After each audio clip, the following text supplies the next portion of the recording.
بسم اللہ الرحمن الرحیم۔ آقا کریم نبی آخر زمان حضرت محمد مصطفیٰ صلی اللہ علیہ وسلم نے اپنے ارشادات میں قسطنطنیہ فتح کرنے والے مسلمانوں کے لیے خوشخبری عطا فرمائی تھی۔ ایک موقع پر رسول اللہ صلی اللہ علیہ وسلم نے فرمایا، تم ضرور کیسر کا شہر قسطنطنیہ فتح کر لو گے، پس بہتر امیر اس کا امیر ہوگا اور وہ بہترین لشکر ہوگا۔ اس فرمان رسول اللہ صلی اللہ علیہ وسلم کی وجہ سے ہر مسلمان بادشاہ، خلیفہ، سلطان نے کوشش کی کہ وہ اس حدیث پاک کا مصداق ٹھہرایا جائے۔ جمادی الاولیٰ 857 ہجری کو مسلمانوں کو ایک عظیم مشان فتح ہوئی، جس کی خوشخبری صدیوں پہلے تاجدار کائنات محمد صلی اللہ علیہ وسلم نے دی تھی۔ آقا کریم صلی اللہ علیہ وسلم نے ارشاد فرمایا تھا، میری امت کا جو پہلا لشکر شہر کیسر قسطنطنیہ میں جہاد کرے گا اس کے لیے بخشش ہے۔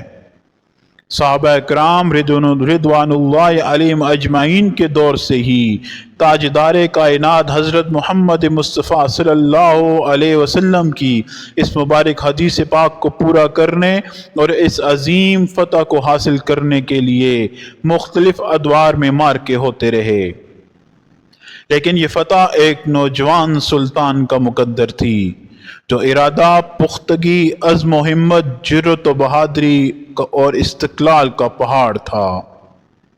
مسلم امہ کے نوجوانوں کے لیے سلطان محمد فاتح کی زندگی ایک کھلی کتاب کی طرح ہے کہ آج کے معاشرے میں بھی ہم سوچ بھی سکتے ہیں کہ ایک 11 سال کا نوجوان بچہ ایک بہترین سپہ سالار بھی تھا اور مسلمانوں کا بہادر سپاہی بھی اور ایک صوبے کا گورنر بھی۔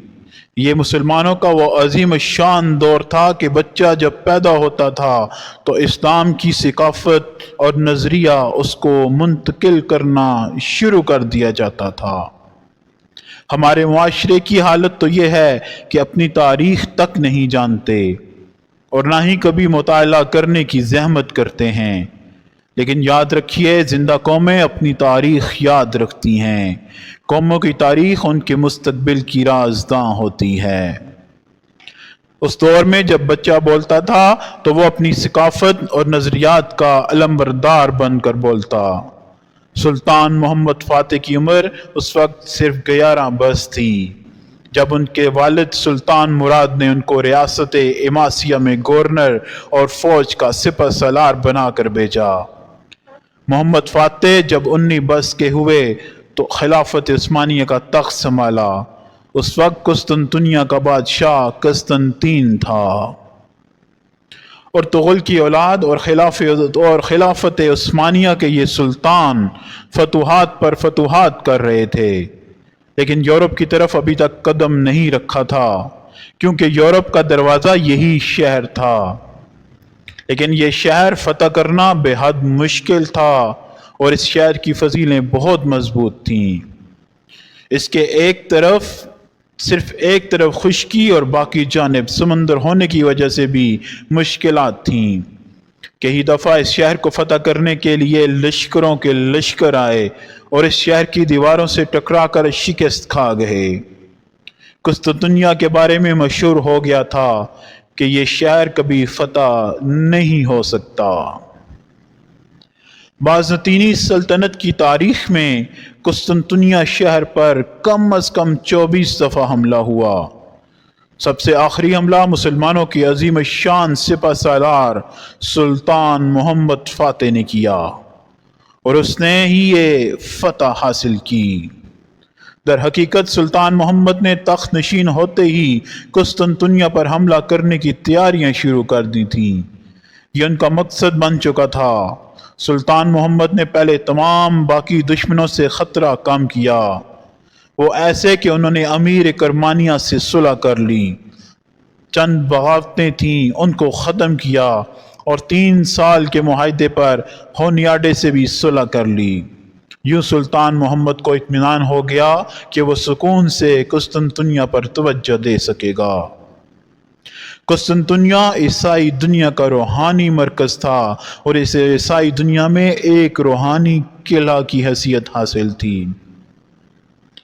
پہلا کام سلطان محمد نے یہ کیا کہ قسطنطنیہ سے تقریباً 5 میل کے فاصلے پر ایک قلعہ تعمیر کرایا۔ اس قلعے کی تعمیر کے دوران ترکوں کی کئی چھوٹی لڑائیاں قسطنطین کے سپاہیوں کے ساتھ ہوئیں، لیکن یہ بنتا رہا۔ یہ قلعہ 1452 عیسوی کے موسم سرما سے پہلے تیار ہو گیا۔ باسفورس اب عثمانیوں کے قبضے میں تھا۔ کوئی جہاز سلطان محمد کی اجازت کے بغیر نہیں گزر سکتا تھا۔ اب سلطان محمد نے باقی تیاریوں پر توجہ دی۔ ادرنا میں سلطان محمد نے 1.5 لاکھ فوج اکٹھی کی، لیکن صرف فوج کی تعداد ہی اس شہر کو حاصل نہیں کر سکتی تھی۔ چند مزید انتظامات بھی ضروری تھے۔ یہ شہر مثلث نما تھا، جس کے 2 اطراف سمندر تھا، تو بری یعنی زمینی افواج صرف ایک طرف سے حملہ کر سکتی تھیں۔ لیکن یہ حصہ کافی مضبوط تھا۔ یک کے بعد دیگرے 3 دیواریں اس حصے کی حفاظت کرتی تھیں۔ اندرونی 2 دیواریں حد درجہ مضبوط تھیں۔ ہر دیوار کا درمیانی فاصلہ 60 فٹ کا تھا۔ دوسری اور تیسری دیوار کے درمیان 100 فٹ گہری خندق بھی تھی۔ یہ دیواریں 5ویں صدی عیسوی میں شہنشاہ تھیوڈوسس دوم نے بنوائی تھیں اور اب تک تمام حملے ناکام کر چکی تھیں۔ قسطنطنیہ کی فتح کے لیے ضروری تھا کہ ان دیواروں پر تسلسل سے توپوں سے گولہ باری کی جائے۔ توپوں کا استعمال اس وقت ترک کر رہے تھے، لیکن سلطان محمد نے پرانی توپوں کو ناکام قرار دے کر نئی عظیم الشان توپیں بنوائیں۔ اوربان نامی یہ ایک عیسائی انجینئر اس وقت بازنطینی ملازمت چھوڑ کر سلطان محمد کے پاس آ گیا تھا۔ اس نے ایک بہت بڑی شاندار توپ بنا کر دی، جس کے گولے کا قطر 2.5 فٹ تھا۔ اس کے علاوہ اس نے چھوٹی توپیں بھی بنا کر دی جو تیزی سے گولے برسا سکتی تھیں۔ 6 اپریل 1453 عیسوی بمطابق 26 ربیع الاول 857 ہجری سلطان محمد نے قسطنطنیہ کا محاصرہ کر لیا۔ عثمانی افواج دیواروں سے ٹکراتی رہیں۔ دیوار پر چڑھنے کی ہر ممکن کوشش کی گئی۔ دروازہ توڑنے کی کوشش میں بے شمار مسلمان فوجی شہید ہوئے۔ کئی مرتبہ مشیروں اور وزیروں نے مشورہ دیا کہ آپ پیچھے ہٹ جائیں، یہ قلعہ فتح کرنا ناممکن ہے۔ لیکن مسلمانوں کا یہ عظیم الشان سلطان، جو اس وقت میدان میں سپہ سالار کا کردار بھی ادا کر رہا تھا، استقامت کا پہاڑ بن کر دشمن کا مقابلہ کرتا رہا۔ سمندر کے پانیوں میں بھی جھڑپوں کا سلسلہ جاری رہا۔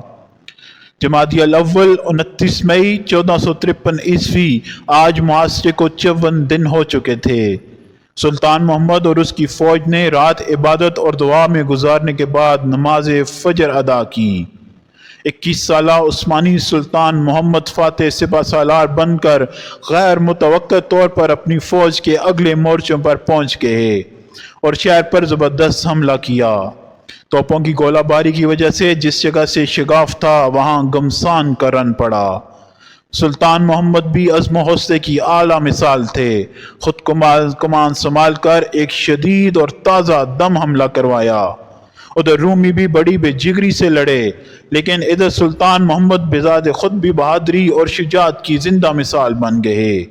سلطان محمد کے شاہی دستے نے سلطان کی کمان میں آ کر ایسا کاری حملہ کیا اور شاہی دستہ شہر میں داخل ہو گیا۔ اس کے پیچھے عثمانی فوج داخل ہوتی چلی گئی۔ دیوار پر جو کہ شاہی دستے کا کمانڈر تھا حسن نے عثمانی پرچم لہرا دیا۔ یوں جمادی الاول 29 مئی 1453 ہجری کو عیسوی کو یہ شہر سلطان محمد نے فتح کر دکھایا اور نبی مکرم صلی اللہ علیہ وسلم کی حدیث پاک کا مصداق ٹھہرایا۔ آج اس شہر کو دنیا استنبول کے نام سے جانتی ہے، جو کہ ترکیہ کا دارالحکومت بھی ہے۔ سلطان نے شہر میں داخل ہوتے ہی اپنا سر اللہ پاک کی بارگاہ میں شکرانے کے طور پر جھکا دیا۔ سلطان محمد وہ نوجوان تھا جس کو پیارے نبی کریم صلی اللہ علیہ وسلم نے سینکڑوں سال پہلے ہی باکمال اور بہترین قرار دیا تھا۔ سلطان محمد فاتح جیسے نوجوان دنیا میں کامیابی و کامرانی حاصل کرتے ہیں اور کل اللہ پاک کی بارگاہ میں سرخرو اٹھائے جائیں گے۔